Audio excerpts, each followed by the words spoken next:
Shalom saudaraku yang kekasih di dalam Tuhan kita Yesus Kristus. Selamat pagi, semangat pagi. Mari kita sambut berkat di pagi hari ini, di hari yang baru dengan penuh sukacita.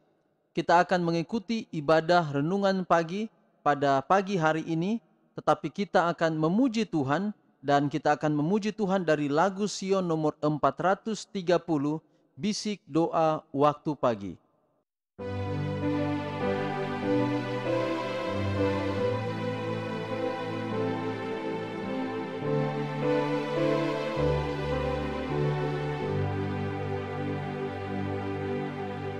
Bisik doa waktu pagi dan doa hari siang. Bisik doa malam sunyi agar hatimu senang. Tuhan jawab doa pagi dan jawab doa siang. Jawab doa malam sunyi agar hatimu senang. Mungkin Yesus datang pagi ataupun hari siang. Mungkin datang malam sunyi agar hatimu senang. Kita berdoa. Ya Tuhan Allah Bapa kami dalam sorga, kami bersyukur untuk hari yang baru, kami bersyukur untuk perlindungan Tuhan yang ajaib dalam kehidupan kami. Pada saat ini di dalam ibadah renungan pagi, biarlah Tuhan tabiskan ibadah kami ini di dalam nama Bapa, Anak dan Roh Kudus, yaitu di dalam nama Tuhan Yesus Kristus. Kami boleh memperoleh berkat di dalamnya, namamu dipuji, dipermuliakan. Kami siap untuk dengarkan pekabaran firman Tuhan. Biarlah pekabaran firman Tuhan boleh menjadi berkat di dalam kehidupan kami. Inilah doa kami berdoa dan kami sambut firman-Mu dalam nama Yesus Tuhan dan Juru Selamat kami. Amin. Renungan kita di hari ini dengan judul Mana Ganda. Mana Ganda. Keluaran 16 ayat 22. Dan pada hari yang keenam mereka memungut roti itu 2 kali lipat banyaknya. Sekali lagi, Keluaran 16 ayat 22. Dan pada hari yang keenam mereka memungut roti itu 2 kali lipat banyaknya.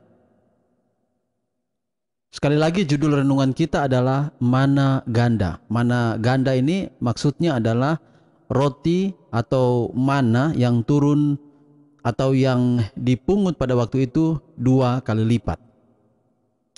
Pada hari yang keenam, orang banyak mengumpulkan 2 gomer untuk masing-masing mereka. Pemimpin-pemimpin mereka dengan segera pergi mendapatkan Musa dan mengadukan kepada Musa apa yang telah dilakukan. Jawabnya adalah, inilah yang dimaksudkan Tuhan. Besok adalah hari perhentian penuh, Sabat yang kudus bagi Tuhan. Tuhan menuntut agar harinya yang suci itu dipelihara sama kudusnya seperti pada zaman Israel dahulu. Perintah yang diberikan kepada orang Israel itu harus dianggap oleh semua orang Kristen sebagai satu perintah dari Allah kepada mereka. Hari sebelum Sabat harus menjadi sebagai satu hari persediaan, agar segala sesuatu dapat dipersiapkan untuk jam-jam yang suci itu. Bagaimanapun juga, janganlah urusan kita dibiarkan mengambil waktu yang suci itu. Allah telah memerintahkan agar orang sakit dan yang menderita dirawat. Pekerjaan yang dituntut untuk meringankan beban mereka adalah satu pekerjaan rahmat dan bukan merupakan pelanggaran terhadap Sabat. Tetapi segala pekerjaan yang tidak perlu harus dihindarkan. Banyak orang dengan lalainya telah menunda sampai kepada permulaan hari Sabat perkara-perkara kecil yang sebenarnya bisa diselesaikan pada hari persediaan. Hal seperti ini janganlah terjadi. Pekerjaan yang dibiarkan sampai kepada permulaan Sabat harus tetap dibiarkan sampai Sabat berlalu.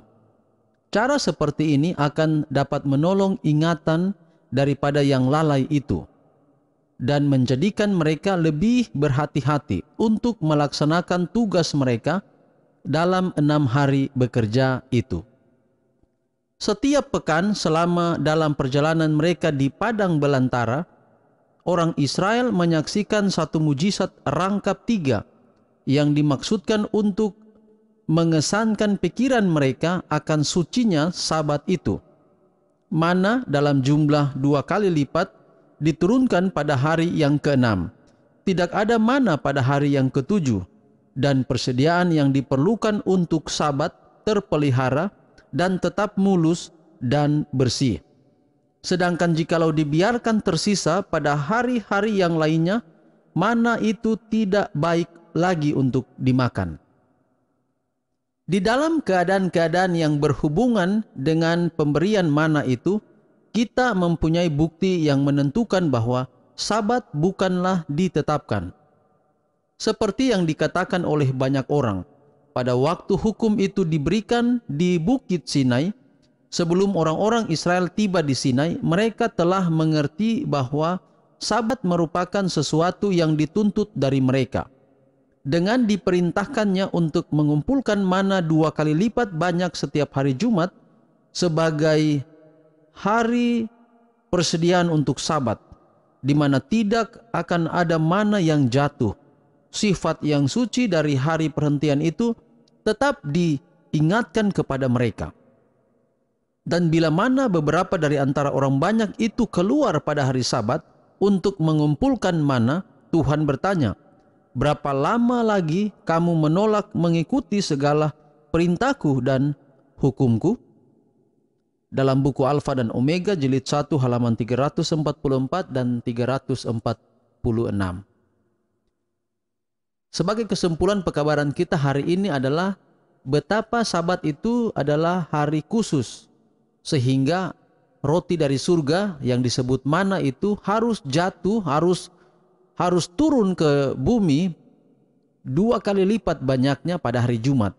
Dengan demikian maka mana tidak akan ada pada hari Sabat.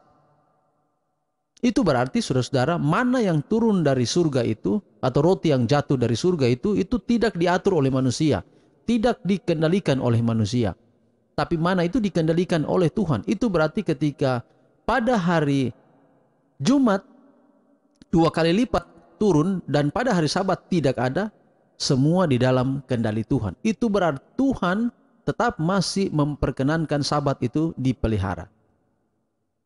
Sebagai hubungan dengan kehidupan kita adalah bahwa kita bekerja, tapi jangan pernah lupa ada satu hari yang kita gunakan untuk hari beristirahat. Dan semua pekerjaan-pekerjaan rutinitas itu harus berhenti sebelum hari Sabat tiba.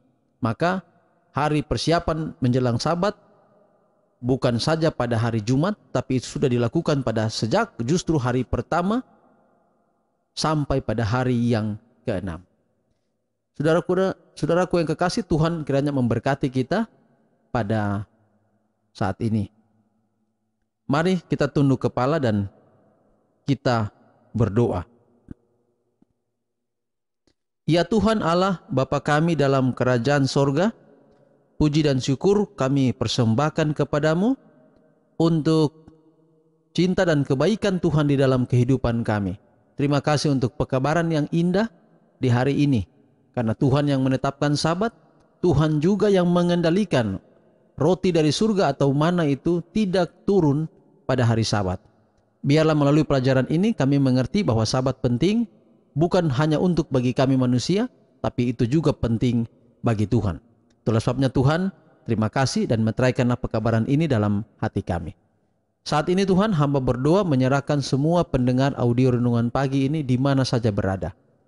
Dan setiap kali firman disampaikan, umat-umat-Mu ini diberkati selalu. Hamba doakan untuk beberapa nama yang diusulkan oleh Ibu Christina Afasedanya. Yang pertama adalah Ibu Elizabeth Werbete yang berada di Sarmi. Ibu Francina Duaramuri Korwa di Bovendigul. Ibu Lucia Akwan yang ada di Sorong. Kemudian Nona Brenda Daka, Nona Mei Daka, Nona Santi Soromaja, dan anak Sinyo Sapulete yang berada di Jawa sementara sekolah penerbangan. Tuhan kiranya akan memberkati. Lebih istimewa bagi Nona Brenda Daka, Nona Mei Daka, dan Nona Santi Soromaja yang sementara berkuliah di Universitas Kelabat.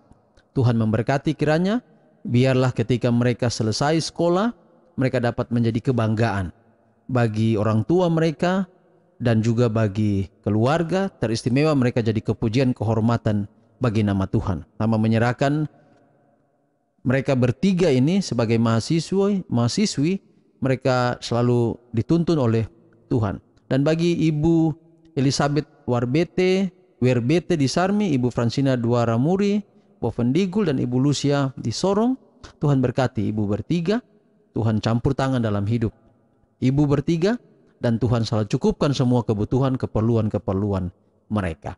Hamba juga serahkan semua yang hamba tidak sebut satu persatu, kiranya Allah dan cinta kasih-Mu itu selalu menuntun kami semua untuk setia, selalu mengikuti, mendengarkan akan pekabaran firman Tuhan.